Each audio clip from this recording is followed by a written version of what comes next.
Hello नमस्ते। तो आप सभी का फिर से एक बार हार्दिक स्वागत है अनुकंपा अध्ययन में। और आप सभी को मेरा बहुत बहुत शुक्रिया जो आप इस चैनल से जुड़े हैं। तो आपको बता दें कि हमने 40 तक के प्रश्न अगले वीडियो में कर लिए हैं काव्य शास्त्र से संबंधित, यानी भारतीय काव्य शास्त्र से।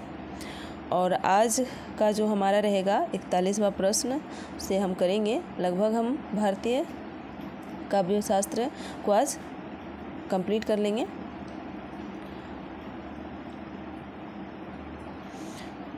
तो चलिए शुरू करते हैं। काव्य शब्दोऽयं गुणालंकार संस्कृत्यो शब्दार्थयोर वर्तते। काव्य की यह परिभाषा किसने दी है? एक बार और पढ़ें कि काव्य शब्दोऽयं गुणालंकार संस्कृत्यो शब्दार्थयोर वर्ते। काव्य की यह जो परिभाषा है किसने दी है? वामन ने, दंडी ने, भामा, रुद्रट ने।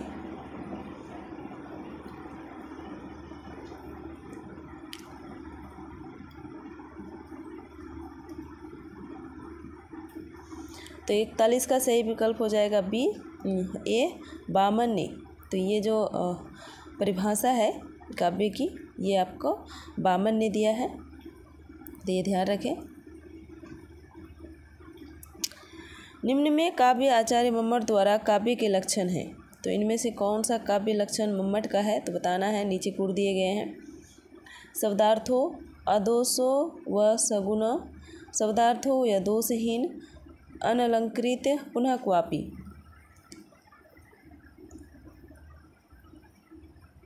तो ध्यान रखें, ये पुनः क्वापि, ये मम्मट जहाँ भी आपको दिखाई दे रहे, ये मम्मट की काव्य लक्षण होता है, इसके बारे में बताया है। तो इसमें सभी में 4 दिख रहे हैं, तो इसका सही विकल्प क्या हो जाएगा? शब्दार्थ हो। तो ये मम्मट की बात नहीं है। 2, 3 और 4 आपका सही हो जाएगा, यानी इसका विकल्प सी हो जाएगा। काव्य के लक्षणों पर यह विचार किसने किया? यद्यपि सुजाति सुलक्षणी सुवर्ण सरस सुवृत्त भूषण विनु न विराजई कविता बनिता मित्र, यानी कुलपति चिंतामणि देव केशवदास। तो ये जो परिभाषा है किसका है?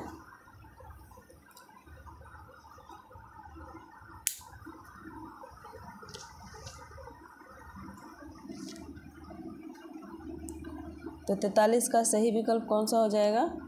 तो इसका सही विकल्प हो जाएगा डी, केशवदास का यह विचार है काव्य लक्षण के संबंध में। अगला प्रश्न, किसी प्रभाव उत्पादक और मनोरंजन लेख बात या वक्तृता का नाम कविता है, किसका कथन है? रामचंद्र शुक्ल, डॉक्टर नगेंद्र, बाबू गुलाब राय, महावीर प्रसाद द्विवेदी। तो आपको बताना है कि किसी प्रभावोत्पादक और मनोरंजन लेख है बात या वक्तृता का नाम कविता है, तो ये कथन किसका है?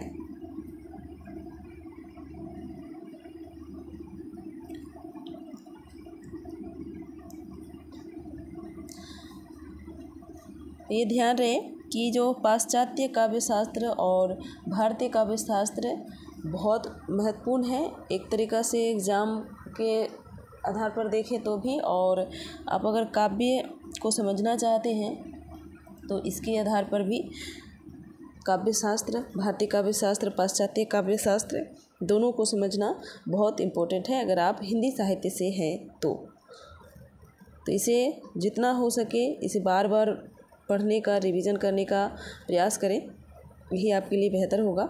और जितना हमसे होगा हम आपके लिए उतना लाने का प्रयास करेंगे। फ़िलहाल हम MCQ देख रहे हैं और हमने प्रीवियस ईयर क्वेश्चन भी देखे हैं। तो आप जाकर अनुकंपा अध्ययन से जुड़ जाएं ताकि आपको सारी चीज़ें मिल जाएं।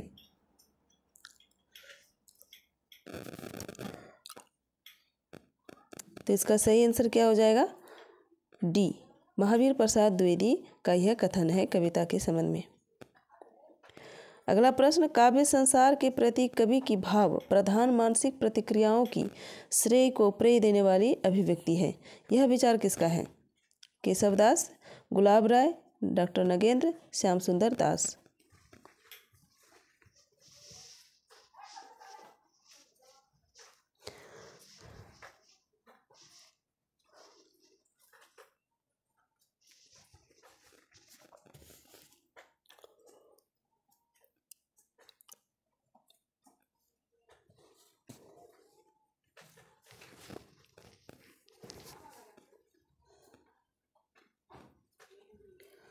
तो ये कथन किसका हो जाएगा? तो ये कथन हो जाएगा बाबू गुलाब राय का। अगला प्रश्न है, सर्वश्रेष्ठ क्रम में सर्वश्रेष्ठ शब्द काव्य है, किसका कथन है? Hudson, Matthew Arnold, Coleridge, Bhama. तो ये पाश्चात्य काव्य से प्रश्न आ गया है, तो देख लेते हैं। तो ये कथन किसका है? तो ये कॉलरिज का कथन है कि सर्वश्रेष्ठ क्रम में सर्वश्रेष्ठ शब्द काव्य है, यानी जितना सर्वश्रेष्ठ क्रम में आप शब्दों को सजा सकते हैं सर्वश्रेष्ठ तरीका से, वो काव्य है। ये कॉलरिज का कहना है। अगला है, नैसर्गिकी च प्रतिभा श्रुतम च बहु निर्मलम आनंदश्चाभियोगो आस्य कारणम काव्य संपदा। काव्य हेतु के संदर्भ में यह मत किसने दिया है? आचार्य रुद्रट ने, वामन ने, दंडी, कुंतक।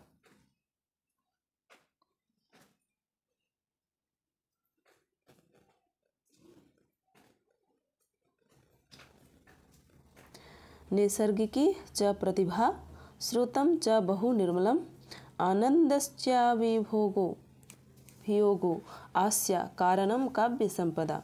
तो ये किसका हो जाएगा? तो इसका सही विकल्प हो जाएगा सी, आचार्य दंडी का। अगला प्रश्न, प्रमुख काव्य हेतु प्रतिभा, गौण, व्युत्पत्ति, अभ्यास। तो इनमें से कौन प्रमुख काव्य हेतु है? तो नीचे कूट दिए गए हैं, आपको पता करना है।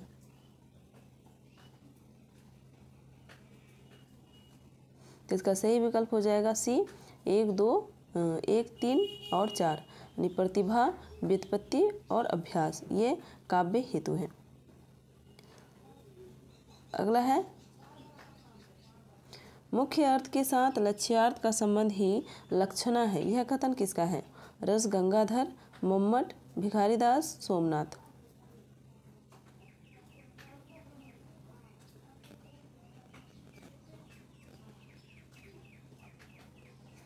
तो ये कथन हो जाएगा आपका रस गंगाधर का। साक्षर को यह अर्थ ठीक ही ये ठहराए, जानी परे जाते सु वह अविधा वृत्त कहाय। यह कथन किसका है? सोमनाथ का, देव, जगन्नाथ, इनमें से कोई नहीं। साक्षर को यह अर्थ ठीक ही ये ठहराए, जानी परे जाते सु वह अविधा वृत्त कहाय। तो ये कथन किसका हो जाएगा? तो इसका सही विकल्प हो जाएगा बी, देव का। अगला प्रश्न, काव्य प्रयोजन के संदर्भ में यह कथन किसका है? सूत्र धर्मार्थ काम मोक्षेषु वेश्यानम कलासु च करोति कीर्ति प्रीत्या च साधु काव्य निबंधनम। तो ये कथन किसका हो जाएगा काव्य प्रयोजन के संदर्भ में? वामन का, दंडी, भामा, पंडित जगन्नाथ, पंडितराज जगन्नाथ।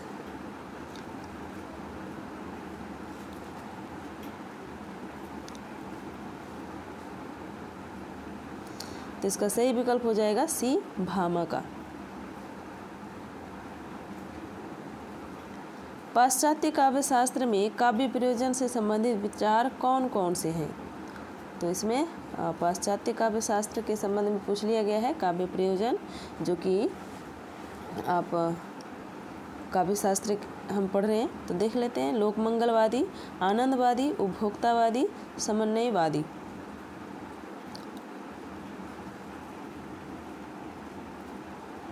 नीचे कूट दिए गए हैं, आपको कूट से पता करना है कौन सा विकल्प सही हो जाएगा। तो 52 का सही विकल्प हो जाएगा डी, 1, 2, 4, 1, 2, 4, यानी लोक मंगलवादी, आनंदवादी और समन्वयवादी ये पाश्चात्य काव्य शास्त्र में काव्य प्रयोजन से संबंधित विचार हैं।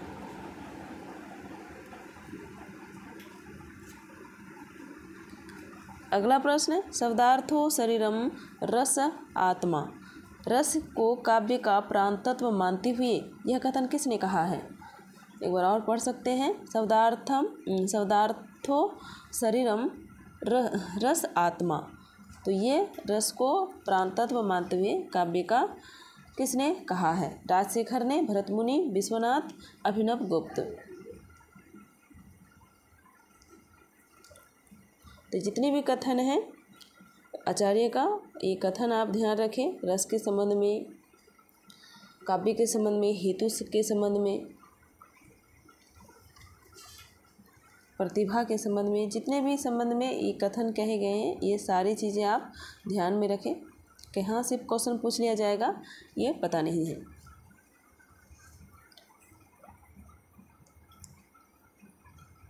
तो इसका सही विकल्प हो जाएगा ये, राजशेखर का यह कथन है। अगला प्रश्न, रस के प्रमुख अवयव हैं स्थायी भाव, विभाव, निष्पत्ति, अनुभाव। अब जितनी चीज़ों को जानकारी करके रख सकते हैं अपने अंदर उतना आपके लिए लाभदायक है, ताकि क्वेश्चन कहीं से भी पूछे आपसे एक भी सवाल छूटे नहीं। इसीलिए कहा गया है कि जितना रिवीजन हो उतना करें और जहाँ तक हो आप उसे पढ़ने का प्रयास करें सिलेबस को देखते हुए। और सबसे ज़रूरी कि आप अगर पहली बार नेट का तैयारी कर रहे हैं, नेट JRF की, तो आप सबसे पहले तो सिलेबस देख लें। उसके बाद जितने भी पूछे गए हैं हिंदी साहित्य से इकाई 1 से लेकर 10 तक की जितने भी प्रीवियस ईयर क्वेश्चन हैं आप उसे देख लें, तो आपके लिए ये बहुत लाभदायक होगा और उसी के आधार पर आप आगे तैयारी कर सकते हैं। कई प्रश्न ऐसे हैं कि आपको रिपीट हो रहे हैं, क्वेश्चन एक ही होते हैं, बस पूछने का तरीका अलग हो जाता है। तो 54 का सही विकल्प क्या हो जाएगा? तो इसका सही विकल्प हो जाएगा ए, 1, 2, 4 स्थायी भाव, विभाव और अनुभाव, ये रस के प्रमुख अवयव हैं। तो ये ध्यान रखें कि रस के प्रमुख अवयव कौन कौन सा है? स्थायी भाव, विभाव और अनुभाव।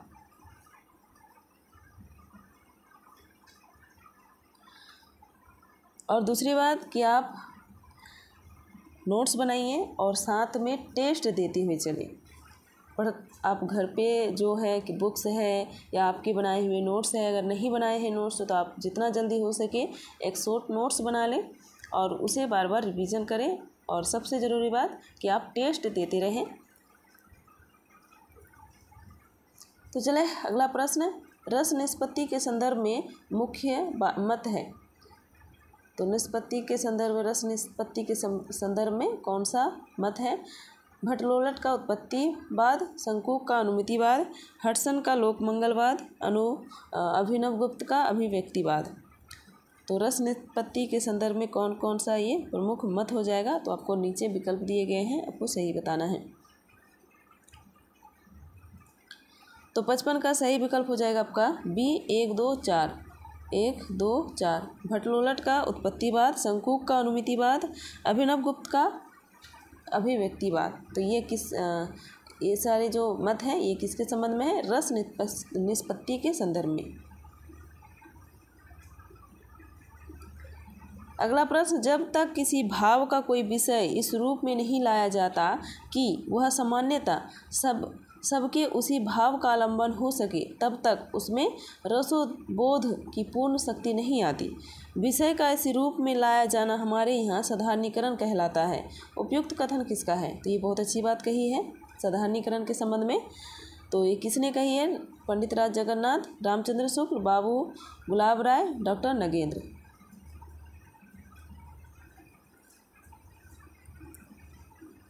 जब तक किसी भाव का कोई विषय इस रूप में नहीं लाया जाता कि वह सामान्यतः सबके उसी भाव का आलंबन हो सके, तब तक उसमें रसोद्बोधन की पूर्ण शक्ति नहीं आती।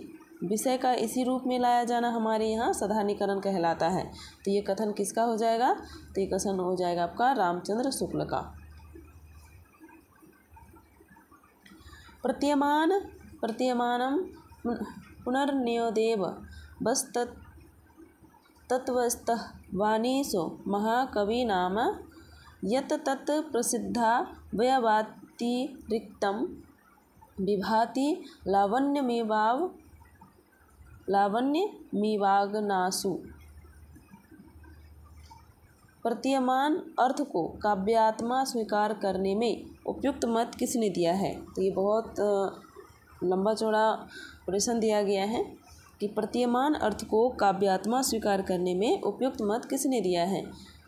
आनंदवर्धन ने, पंडितराज जगन्नाथ ने, कुंतक, अभिनव गुप्त।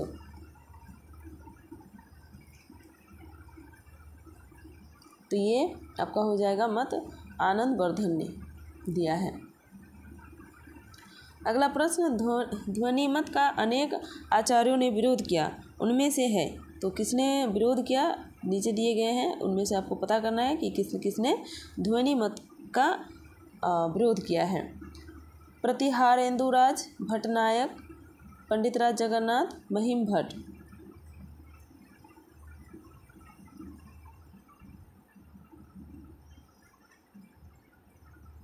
तो 58 का सही विकल्प हो जाएगा आपका बी, प्रतिहारेंदुराज भट्टनायक, महिम भट्ट। इन्होंने ध्वनि मत का विरोध किया है, जगन्नाथ ने नहीं किया है, तो ये नहीं होगा आपका। आचार्य कुंतक द्वारा वक्रोक्ति के भेद हैं, पूर्ण विन्यास व पद पूर्वार्ध व वाक्य वक्रता, प्रकरण व प्रबंध वक्रता, संलक्ष्य व असंलक्ष्य क्रम।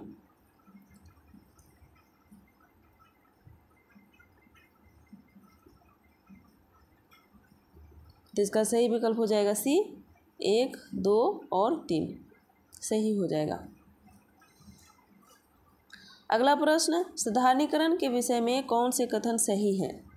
तो साधारणीकरण के विषय में आपको सही कथन पता करना है। साधारणीकरण रसास्वाद के बाद की प्रक्रिया है। साधारणीकरण आलंबन तत्व धर्म का होता है। साधारणीकरण के लिए भोजक तत्व व्यापार अनिवार्य है।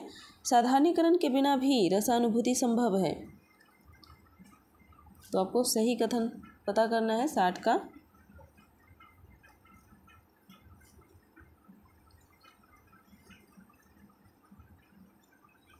तो 60 का सही विकल्प हो जाएगा आपका सी, दूसरा और तीसरा। साधारणीकरण आलंबन तत्व धर्म का होता है। साधारणीकरण के लिए भोजक तत्व व्यापार अनिवार्य है। तो ये दोनों कथन सही हो जाएंगे।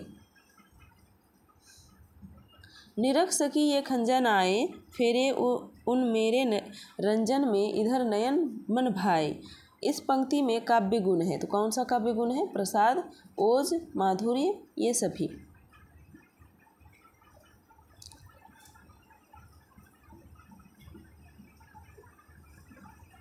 तो 61 का आपका हो जाएगा सी, माधुर्य गुण। मंद मंद जमुना तरंगिनी, हिलोरे लेती मंद मंद, मोद मंजू मलिका सुमनते। उपयुक्त पंक्तियों में गुण कौन सा है? ओज, माधुर्य, प्रसाद, इनमें से कोई नहीं।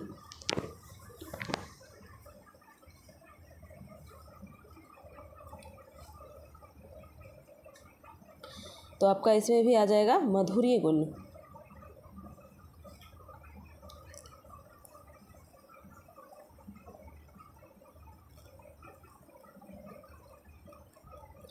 अगला प्रश्न,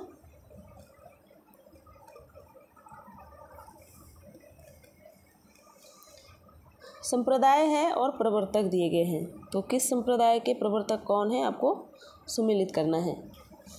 अलंकार संप्रदाय, ये हो जाएगा भामा। ध्वनि संप्रदाय आनंदवर्धन। रस संप्रदाय भरत मुनि। रीति संप्रदाय ये हो जाएगा वामन। तो इसका सही विकल्प कौन सा हो जाएगा? ये हो जाएगा इसका सही विकल्प। तो ये ध्यान रखें कि अलंकार संप्रदाय के प्रवर्तक कौन है? भामा, ध्वनि, आनंद, रस, भरत, रीति, वामन। इस तरह करके आप याद कर सकते हैं। अगला प्रश्न है, सुनिश्चित करना है सूची 1 को सूची 2 से। आचार्य दिए गए हैं और उसका समय दिया गया है। सुनिश्चित करना है कौन सा आचार्य किस समय का है।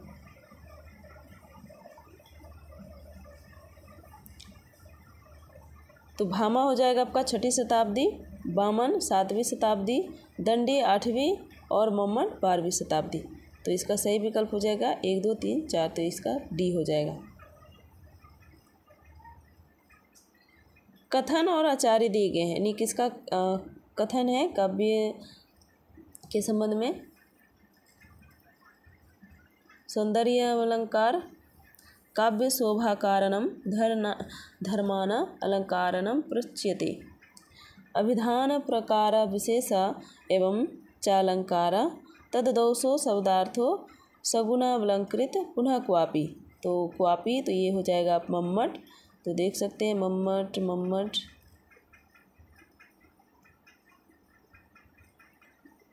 तो आपका ए में ही दिख रहा है।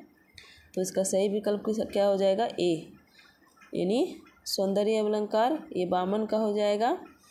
और काव्य शोभा कारणम ये हो जाएगा आपका दंडी। अभिधा प्रकार तो ये हो जाएगा आपका रुद्रट। और पुनः क्वापि मम्मट। तो इसका सही विकल्प ये हो जाएगा। अगला है रचनाएं और रचनाकार से सम्मिलित करना है। काव्य दर्पण, 10 रूपक, महाभाष्य, उज्ज्वल नीलमणि किनकी रचना है।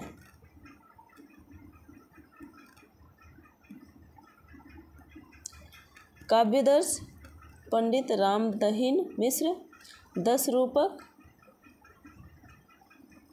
धनंजय, महाभाष्य पतंजलि, जो उज्ज्वल नीलमणि ये हो जाएगा रूप गोस्वामी। उज्ज्वल रूप भाष्य पतंजलि, 10 रूपक राम दहिन काव्यदर्श ये हो जाएगा आपका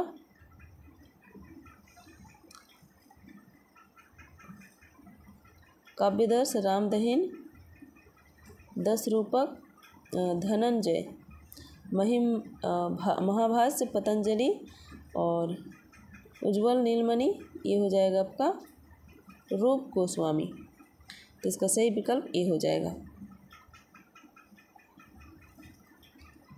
अगला प्रश्न है रचनाकार और अलंकारों की संख्या, यानी किस रचनाकार ने कितनी अलंकारों की संख्या मानी है।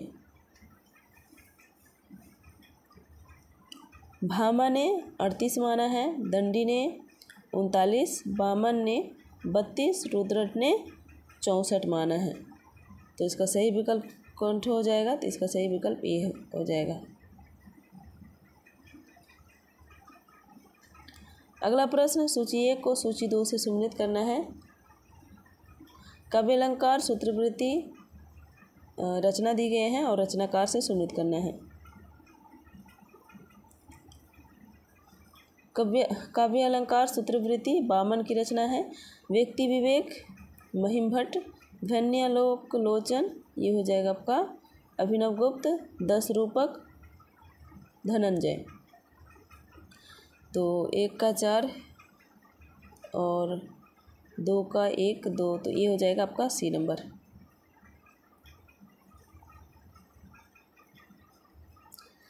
अगला प्रश्न भी सूची 1 को सूची 2 से मिलाना है और कथन दिए गए हैं, आचार्य से सम्मिलित करना है। रमणीयार्थ प्रतिपादकम शब्द काव्यम ये किसका हो जाएगा। ये जगन्नाथ का हो जाएगा। तस्य कवे कर्म स्मृतम काव्यम ये हो जाएगा आपका राजशेखर।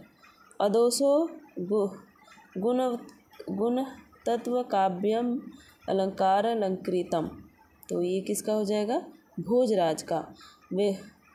वेदग्ध भंगी भनिति रुच्यते तो ये हो जाएगा आपका कुंतक का। तो इसका सही विकल्प ए हो जाएगा।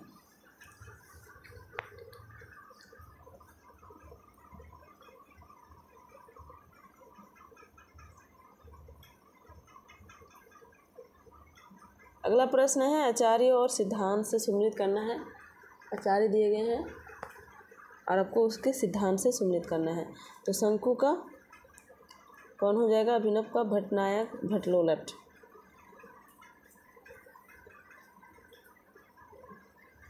शंकुक अनुमितिवाद, अभिनव गुप्त अभिव्यक्तिवाद, भटनायक, भुक्तिवाद, भटलोलट, उत्पत्तिवाद। तो इसका सही विकल्प कौन सा हो जाएगा? तो इसका सही विकल्प हो जाएगा ए।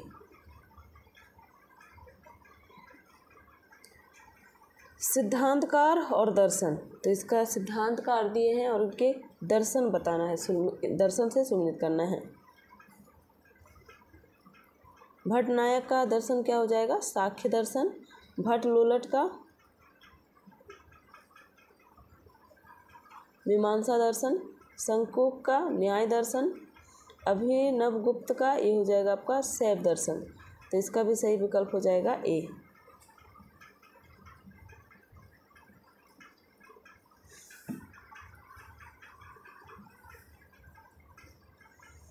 अगला प्रश्न है 52 के अनुसार रीतियां हैं वैदर्भी, गौड़ीय, पांचाली, अवंती।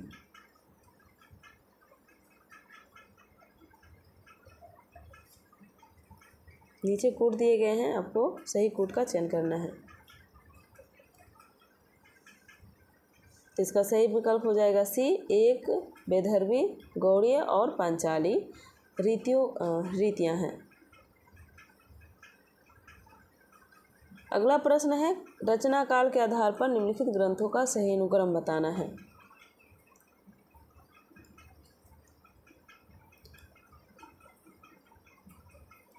तो देख लेते हैं। काव्य अलंकार सार संग्रह, ये किसकी रचना है? ये हो जाएगा आपका उद्भट की रचना और ये 9वीं सदी की रचना है। अलंकार सर्वस्व, तो ये हो जाएगा रुयक की रचना और ये 12वीं सदी की रचना है। 12वीं सदी की रचना। चंद्रालोक ये 13वीं सदी की रचना है। और किसकी रचना हो सकती है आप? तो ये आपका जयदेव की रचना है, 13वीं सदी। तो ये रचना और रचना एक, अगर इसकी रचना का याद कर लें या रचनाकार का, दोनों का सेम ही कहलाएगा क्योंकि इनका कोई फिक्स डेट नहीं है। यानी रचना और रचनाकार दोनों का एक ही डेट माना जाता है। तो आप इनकी रचनाकार से इनका समय याद रख सकते हैं या फिर रचना ग्रंथ के आधार पर इसका समय याद कर सकते हैं। तो जयदेव, चंद्रालोक ये 13वीं सदी। व्यक्ति विवेक, तो व्यक्ति विवेक कितना हो जाएगा? ये हो जाएगा महिम भट्ट की रचना और ये 11वीं सदी की रचना है। तो इनकी रचनाकार का भी ध्यान रखें कि ये महिम भट्ट की रचना है। कौन सी? व्यक्ति विवेक। काव्य अलंकार, ये हो जाएगा भामा की काव्य अलंकार सार संग्रह, ये उद्भट की रचना है। और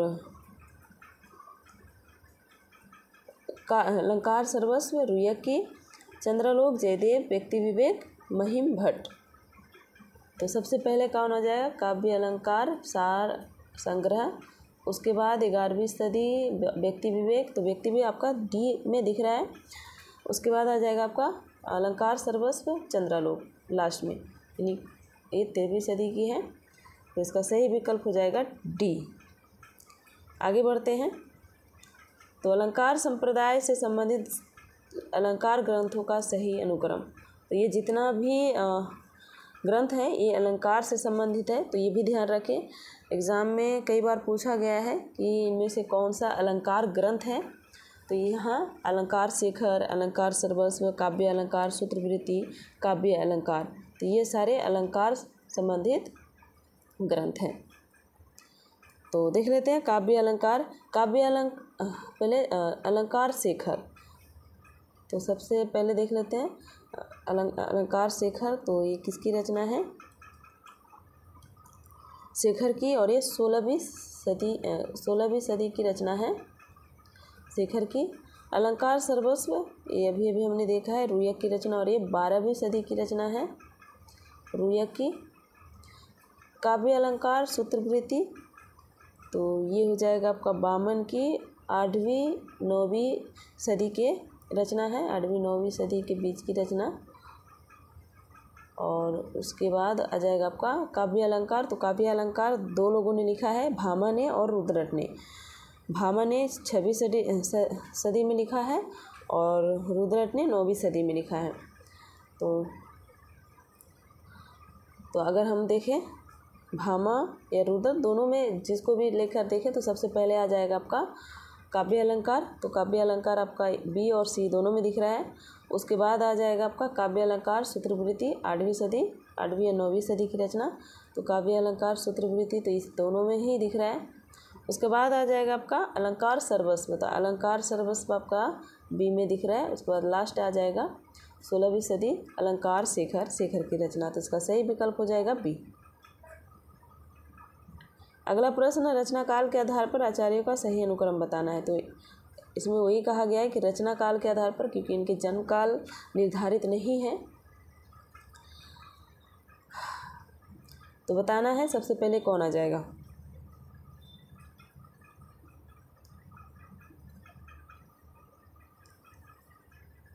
अगर हम देखें तो भामा ही आ जाएगा आपका 6वीं सदी की।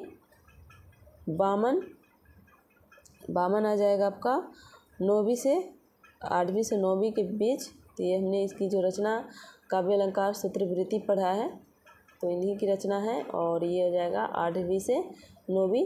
कुंतक आ जाएगा आपका 10वीं से 11वीं के बीच में। क्षेमेंद्र, तो ये 11वीं सदी में आ जाएगा। तो सबसे पहला तो ये आपका सही क्रम हो जाएगा। भामा 6वीं सदी, बामन 8वीं से 9वीं सदी, कुंतक 10वीं से 11वीं सदी के बीच, क्षेमेंद्र 11वीं सदी की। तो इसका सही विकल्प हो जाएगा। तो इनकी जो रचना काल और जो उनकी काल है उसे याद रखने का प्रयास करें। अगला प्रश्न, रचना काल के अनुसार निम्नलिखित आचार्यों का सही अनुक्रम। तो इसमें भी आपको आचार्यों का सही अनुक्रम बताना है। हेमचंद्र, ये 12वीं सदी। शंकुक 9वीं सदी। भोजराज 11वीं सदी। और शारदा तनय, ये हो जाएगा आपका 13वीं सदी। तो सबसे पहले कौन आ रहा है? तो सबसे पहले आपका आ रहा है शंकुक। तो शंकुक, उसके बाद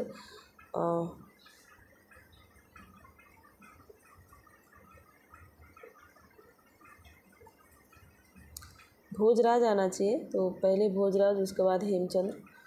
तो इसमें हेमचंद्र को पहले रखा है और कोई भी ऑप्शन में नहीं दिख रहा है। तो इसका सही विकल्प आपका बी ही हो जाएगा। तो हेमचंद्र पहले बाद में और भोजराज बाद में पहले आ जाएगा।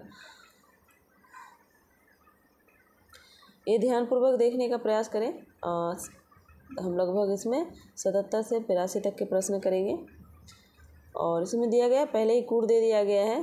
पहले में दोनों सही, बी पहला सही दूसरा गलत, सी पहला गलत दूसरा सही, डी दोनों गलत। तो इन कथन स्थापना और तर्क को देखना है और आपको इसी से आंसर बताना है। स्थापना में है कि औचित्य वह विवेक है जो भले बुरे का ज्ञान देता है, वस्तुओं के उचित सौंदर्य को दर्शाता है। क्या बोल रहे हैं? औचित्य वह विवेक है जो भले बुरे का ज्ञान देता है, वस्तुओं के उचित सौंदर्य को दर्शाता है। तर्क कहा गया है कि औचित्य सिद्धांत की परंपरा का अनुकरण भरत मुनि, आनंदवर्धन इत्यादि सभी ने किया है, किंतु काव्यात्मा के रूप में प्रतिष्ठित आचार्य क्षेमेंद्र ने किया है। तो 77 का सही आंसर क्या हो जाएगा?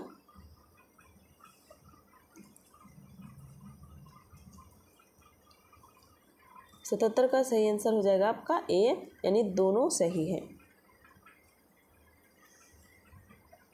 अगला है स्थापना। भारतीय काव्य शास्त्र में सभी आचार्यों ने अपने संप्रदायों से संबंधित काव्यांगों को काव्य की आत्मा घोषित किया है।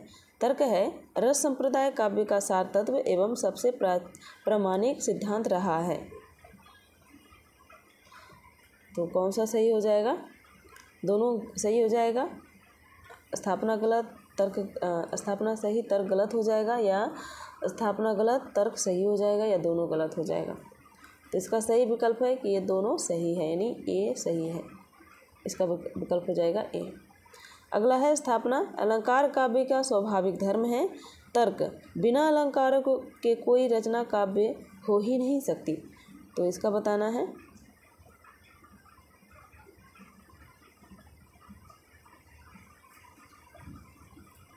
तो इसका भी सही आंसर हो जाएगा कि स्थापना और तर्क दोनों सही है। 80 नंबर में कहा गया है कि स्थापना कविता मूल रूप से जीवन की आलोचना है। तर्क दिया गया है कविता का जीवन से गहरा संबंध होता है। तो इसका भी आपका दोनों सही हो जाएगा।